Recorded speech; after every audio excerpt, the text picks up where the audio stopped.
What's up, y'all? It's your boy Vinnie-Dangerous, and I'm back with another installment of Dangerous Minds. And I've decided to make this episode a special episode because I will get to talk about my dislike. Why I, deep down inside, hate the movie Baby Boy. So before I get into that, I appreciate you watching. Please subscribe to the channel. Follow the Instagram page at Dangerous Minds, YouTube, and the Facebook page. All of that will be linked in the description below and also the description below. I'm all messed up. And also support the Patreon page. Please support this channel as I continue to bring content to you. I'd like to give a shout out to my Patreons. I'll leave your names at the bottom of the screen here, but let's begin. The reason why I'm all messed up right now is because to do this review, well, not really the review, but this discussion, I decided to watch Baby Boy again. Just to refresh my memory, just so I didn't miss out on anything that I did not like about this movie. And wow, this was hard. That was really hard to sit through again. Oh man. All right. So for those who are not familiar with Baby Boy, it is a movie starring Tyrese and Taraji P. Henson, directed by John Singleton. The same John Singleton that has given you other hood classics like Boys in the Hood. One of my favorite movies, by the way. And this movie came out 10 years after Boys in the Hood. And it's a very big drop off in quality. The acting is great. I will give them that. Taraji and Tyrese put in good performances, as well as people like Snoop Dogg and Vin Raines. And damn, I can't remember his name, but I know he's Cuban Gooding Jr.'s brother, Omar Gooding, I think. And yeah, so the acting is good. I won't take away from the acting of the movie. The problem I have with this movie, the problem I have with this B.E.T. classic, the movie that when they don't have anything else better to put on, it's one of those go-to movies that they put on along with like Tyler Perry's Diary of a Mad Black Woman, that they just put on TV and like loop it maybe a couple times before they put on like some actual television shows, or maybe even another movie right after it. My problem with this movie, and my problem with the love that this movie gets, is the story. So, for those who are not familiar with this movie, the story and the premise is pretty much like this. You have this overgrown, immature, wannabe gangster named Jody with 2 baby mamas, but he doesn't live with neither one of them. He is living with his mama because his mama is still taking care of him. But he thinks for some reason, because he's a petty criminal and because he boasts his chest out, that he's a man. So then his mama decides to date another man in the character that's played by Vin Raines, who is an actual gangster who just got out of jail. And Jody is feeling threatened because another man is in his house, and his older brother was kicked out of the house by his mother's previous boyfriend. And he's afraid of that happening to him because his older brother, when he left the house, got killed. So he's afraid he's going to fall in the same trap. But eventually, after, things like Snoop Dogg's character moving in with Taraji's character, moves in the house with her and starts to pretty much harass her through the entire movie, her and her son, because he's an ex-boyfriend that just got out of jail. After he gets into an altercation with Jody, Tyrese's character, and shit hits the fan, Jody decides to have a revelation, finally moves out of his house, his mama's house, and moves in with Yvette. And the problem to me, I think, is the interpretation that a lot of people get from this movie. It's basically, a lot of people look at this movie and they say, wow, Jody finally grew up. And if that was John Singleton's goal, then I have a problem with the story in its entirety. But the way I look at it, and I read this in a review, because I decided to read some reviews on the movie at the time that it came out. And basically this review, a Rolling Stones review, I'll link it in the description as well. The description, I can't talk. The review talks about how the movie is basically set 10 years in South Central after Boys in the Hood. So basically Boys in the Hood is showing you what actually was going down at that time. And then Jody and Baby Boy is showing you exactly what happened in that time 10 years later. This is after the war on drugs and mass incarceration was rampant, and the supply and the demand.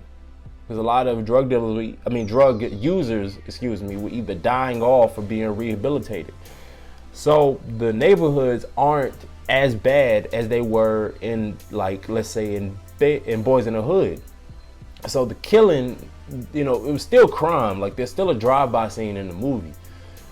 But it's not as bad. And you have a lot of these guys that are kind of like the remnants of that era. Like Tyrese probably got all of his influences and character traits from his older brother that is mentioned in the movie that was killed. He was probably in the midst of all that shit when it was in its infancy, when it was in its worst, like, period. This is pretty much like the dying off of the drug culture that is still influencing these neighborhoods, but don't necessarily have as much of a real dominant presence. It's all in the psyche. It's all in the mind. And these guys just come off as these little immature brats, because even though they're doing all of this stuff, they still living home with their mamas. But now it's even to the point where they are pretty much being coddled, because a lot of mothers at the time, or mothers and fathers, looked at what was already going on, what was already going on, and was afraid of what could happen to their children if they kicked them out of the house. So without any real reason to grow up, a lot of these guys just ran the streets, not doing shit. But their parents were afraid, mothers and fathers or whoever were afraid to kick them out, because they didn't want them to go get killed like maybe people before them, or brothers and sisters or cousins or whoever before them. So without really doing too much to warrant this aggressive attitude, this bravado that is being projected out, without the, I guess you could say, the killing and, the drug sheet, the rap sheet, or none of that shit to really justify their attitudes, they still walking around here acting like that. I mean, there was still some dudes that was really about that life, but it wasn't as many. It wasn't as many people out here making money or committing the crimes at the rate as like the time frame in Boys in the Hood. So the movie's called Baby Boy because it's a guy who is living this kind of made up cops and robbers game that is, something that you see a child would play, playing criminals and stuff on the playground. But he's playing this as if it's his real life. He is playing pretend like it's his real life. And he is really just a little boy moving through the motion. But he is pretending to be a man. And he's pretending to be all these other things like a criminal and a drug dealer. But you could see it in multiple times in the movie when shit got real. Tyrese's character was more so, crying or sick to his stomach when it came to the idea of killing people, or, scared to death, or whenever he would boast up at Vin Rain's character and he checked him, like put him in the chokehold and stuff like that. Like, he was freaking out and calling for his mama. Like, that's the part that I think is really trying to get across in the movie, and the reason why even in the title Baby Boy, that was the story that John Singleton was trying to tell.